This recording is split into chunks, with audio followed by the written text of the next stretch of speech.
Sabi dito, be considerate bro, sobra ka naman yang sinasabi mong hindi umuunlad ang Pilipinas dahil sa mga corrupt like DPWH flood control. You don't know anything about life of being a farmer. Now, I agree with the first statement na binigay mo, but of course, may idadagdag ako.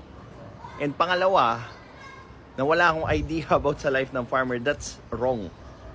Because again, para magkaroon ka ng idea sa isang bagay, eh hindi mo naman kailangan, di ba, na maging magsasaka for the rest of your life or since birth para lang magkaroon ka ng input doon sa kung ano yung ginagawa ng mga magsasaka. Gets? Now, yung sinasabi mo na gobyerno yung may malaking partisipasyon dito, yes, I agree with that. Ang sinasabi ko, ano yung pwede mong magawa dito? Di ba? Pwede kang bumoto, pwede kang sumali sa mga grupo na nagde-demand ng accountability tulad ng Mayors for Good Governance or Citizens for Good Governance, well, magsumbong sa ibang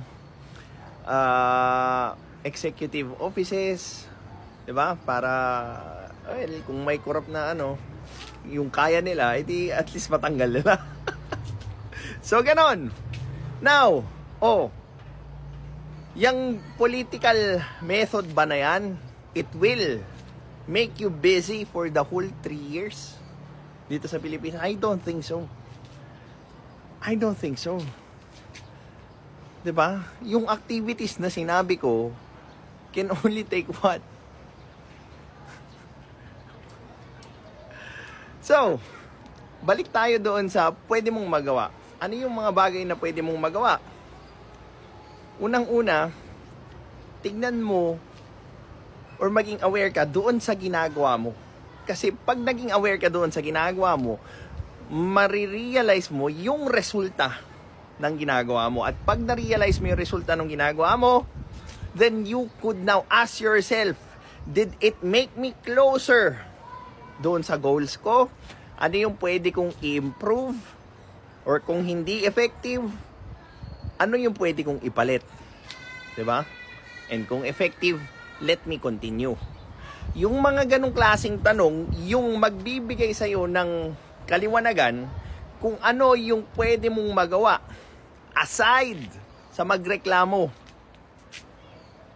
And yung sagot mo doon would be much I guess much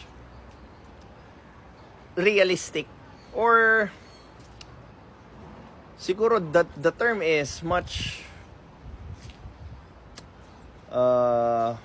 productive, because yung resulta nung pwede mong magawa sa sarili mo is or comes much faster than kahihintay mo ng every 3 years para bumoto. Now, this is another supplement lesson that I want to teach you. Diba? About corruption. Now, para sa Pilipino kasi, yung corruption, nangyayari lang yan sa ibang tao. They barely see their own corruption on their doings because nagkakaroon tayo ng bias. Lalo na pag nakikinabang tayo doon sa corruption na ginagawa natin. Sad but true. Ngayon, since hindi nga natin mapansin yung corruption na nangyayari sa loob natin, it bleeds to the community that we are in. Doon sa araw-araw na gawa natin, doon sa araw-araw na sinasabi natin sa kapwa natin, hanggang sa pagboto natin. 'Di ba? Hanggang sa kung paano natin tinitingnan yung tama at mali. So, if it affects a lot, 'di ba? Ano yung mas may magagawa ka doon sa dalawa? Yung corruption ng mga higher government officials or yung corruption sa sarili mo? Yung maliliit na bagay na kung saan umaabot na sa puntong alam mong mali ito, pero dahil walang ibang makakakita at makakaalam, gagawin mo pa rin. Well, this is Pinoy Extreme. Have a good day.